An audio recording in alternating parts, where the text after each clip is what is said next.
जिस हरियाणा में कांग्रेस को सत्ता सजी सजाई बढ़िया थाली में मिल रही थी, राहुल गांधी की इन गलतियों ने पूरा मामला खराब कर दिया और हरियाणा में कांग्रेस की हार हुई। कांग्रेस को हार का सामना करना पड़ा।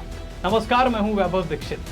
आज बात करेंगे राहुल गांधी की उन गलतियों के बारे में जिसकी वजह से न सिर्फ कांग्रेस को हरियाणा में हार का मुंह देखना पड़ा, बल्कि जम्मू कश्मीर में भी कुछ ही सीटों पर सिमट कर कांग्रेस रह गई। देखिए, पूरी तरीके से अनुमान लगाया जा रहा था और सारे जितने राजनीतिक विशेषज्ञ थे, ग्राउंड रिपोर्ट जितनी चल रही थी, सबके हिसाब से जितने एग्जिट पोल आए, सबने कहा हरियाणा में कांग्रेस को चुनाव हराना इस बार नामुमकिन सा है। लेकिन आज 8 अक्टूबर को पूरा मामला पलट गया है और भारतीय जनता पार्टी ने 57 साल के बाद एक ऐसा इतिहास रच दिया कि लगातार तीसरी बार जो है भारतीय जनता पार्टी हरियाणा में सरकार बनाने में कामयाब हो गई। जितनी भारतीय जनता पार्टी की इसमें मेहनत थी, उतनी ही खराब रणनीति राहुल गांधी की थी, जिसका फायदा भारतीय जनता पार्टी को हरियाणा में मिला। अब कहां पे राहुल गांधी ने गलती करी, पहले उस पर बात करते हैं। पहला, मनमाने टिकट देना।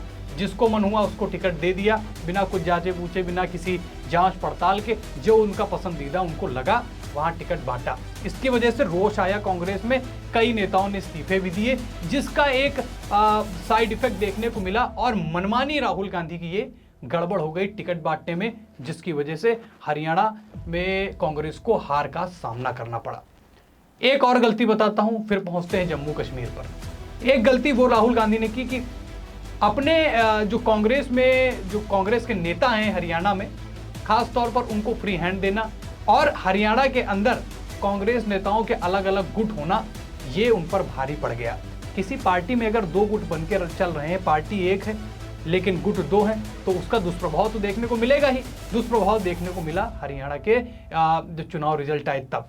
हुड्डा को फ्री हैंड देना कि जहां जो मन करे वो करिए, और 2-4 लोगों को और इसी तरह कुमारी शैलजा को लेकर चलिए, जहां पर उनको फ्री हैंड दिया कि आप अपने हिसाब से काम करिए। हुड्डा को अपना दिया, आप अपने हिसाब से काम करिए। बाकी सारी राजठाठी राहुल गांधी तो करते ही रहे, जिसको मन हुआ वो टिकट दे दिया।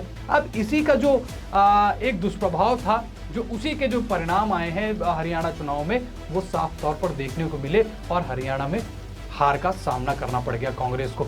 जो जलेबियां बन रही थी, जो भांगड़े बजाने की सुबह से तैयारियां चल रही थी, सब पे पानी फेर दिया राहुल गांधी की मनमानियों ने और अपने नेताओं को फ्री हैंड देकर चुनाव लड़ने की परमिशन ने। पूरा मामला राहुल गांधी के लिए गड़बड़ कर दिया। जिस फैक्ट्री में जलेबी बनाने की बात कर रही थी, अब वहां पर भारतीय जनता पार्टी ने चुनाव जीतने के बाद जलेबियां बंटवा दी। भाजपा कार्यालय में पहले लड्डू बंटने वाले थे, अब जलेबियां बंट रही हैं। हाँ, चुटकी तो आदमी काटेगा ही काटेगा, लेकिन सारा कारण था राहुल गांधी पर, जो लोकसभा 2024 में अच्छा प्रदर्शन करने के बाद जो उनको कॉन्फिडेंस मिला था, वो कॉन्फिडेंस ओवर कॉन्फिडेंस में तब्दील हुआ। और कहते भी हैं कि ओवर कॉन्फिडेंस जो है वो हानिकारक होता है, और हानिकारक साबित हो गया। अब बात करते हैं जम्मू कश्मीर की। जिस राहुल गांधी को कांग्रेस ने अपना फेस बना दिया, जिस राहुल गांधी पर सारी जिम्मेदारी सौंप दी। हाँ, गठबंधन ने 46 से 47 सीटें लगभग जीती हैं और उनमें से मात्र 6 सीटें, मतलब दहाई का भी आंकड़ा जो है, कांग्रेस जम्मू कश्मीर के अंदर छू नहीं पाई। भारतीय जनता पार्टी ने उनसे बेहतर प्रदर्शन किया, लेकिन वहां पर लोकल पार्टीज की हेल्प लेकर कांग्रेस का गठबंधन जो है वो चुनाव जीतने में कामयाब रहा। लेकिन बात करें राहुल गांधी की परफॉर्मेंस की, कांग्रेस की परफॉर्मेंस की, तो दहाई का आंकड़ा नहीं छू पाई। अब इसमें एक सबसे बड़ा ये सवाल और एक ये तर्ज आता है कि जो राहुल गांधी 2024 का लोकसभा चुनाव जीतने के बाद कह रहे थे कि हमने मोदी का कॉन्फिडेंस तोड़ दिया है, मोदी की पॉपुलैरिटी, मोदी की लोकप्रियता कम हो गई है। अब इन्हीं 2 चुनाव के परिणामों ने राहुल गांधी की लोकप्रियता और उनके कॉन्फिडेंस पर सवालिया निशान लगा दिया है।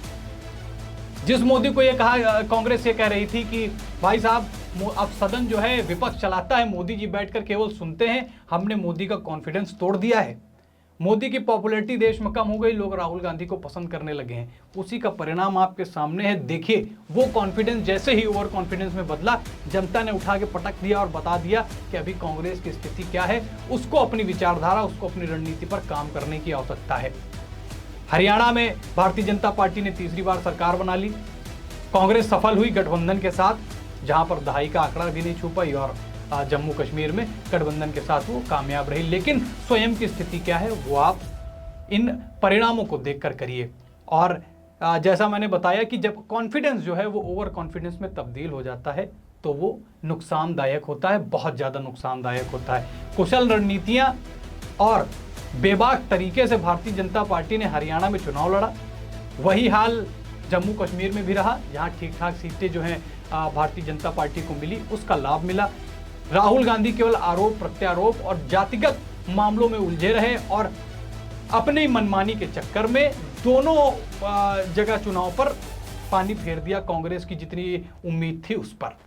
अब ये देखने वाली बात होगी कि जो राहुल गांधी को कॉन्फिडेंस 2024 लोकसभा चुनाव में जीतने के बाद मिला था, आखिरकार वो कॉन्फिडेंस ओवर कॉन्फिडेंस में बदला, वो हरियाणा में टूटता हुआ नजर आया। क्या राहुल गांधी अब कमबैक कर पाएंगे या नहीं कर पाएंगे, ये भी एक बड़ा सवाल होगा। कमेंट करके आप बताइए क्या कि राहुल गांधी का जो कॉन्फिडेंस थोड़ा बहुत मिला था लोकसभा चुनाव से, वो इन 2 चुनाव में जो उनके परिणाम आए हैं कांग्रेस के, उसके बाद वो कॉन्फिडेंस बचेगा या फिर कॉन्फिडेंस टूटेगा। अब एक फैक्टर पर और बात करते हैं। ये बात कह सकते हैं, अतिशयोक्ति नहीं होगी कहना कि जहां कांग्रेस अपनी मजबूती देखती है, जिन राज्यों में, जिन लोकसभाओं में उन्होंने अपनी मजबूती देखी, वहां पर हमेशा उन्होंने प्रयास किया कि हमारा ही वर्चस्व बना रहे। लोकसभा की बात अलग है, पहले राज्य की बात करते। जहां जिस राज्य में उनको लगा कि हम मजबूत हैं, यहाँ उनको अब मामला सीट नहीं देंगे किसी अपने गठबंधन को और हम अपने हाथ चुनाव लड़ेंगे। यही हाल एमपी में समाजवादी पार्टी के साथ किया था, यही हाल हरियाणा में आम आदमी पार्टी के साथ में किया। अब दोनों पार्टियां जिनके साथ गठबंधन करके लोकसभा 2024 का चुनाव लड़ा, अब उन्हीं में से एक पार्टी समाजवादी पार्टी, दूसरी पार्टी आम आदमी पार्टी, जिसको लेकर गठबंधन को लेकर चर्चा थी कि हरियाणा में दोनों आपस में मिलकर, तीनों मिलकर आपस में चुनाव लड़ेंगे। लेकिन कांग्रेस के नेताओं के विद्रोह ने कांग्रेस के हार की पटकथा लिखने का शुरुआत करी थी और अंजाम आपके सामने है कि वो चुनाव यहाँ पर हार गए।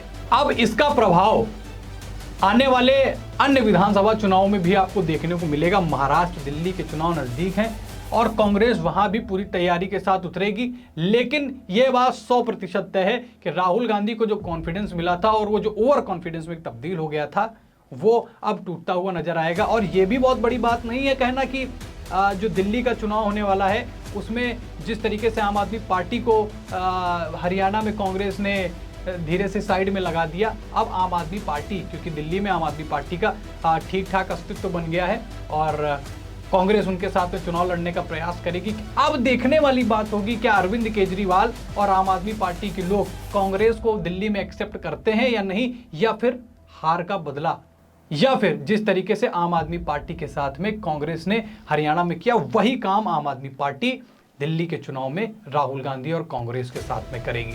आप मेरी बातों से कितना सहमत हैं?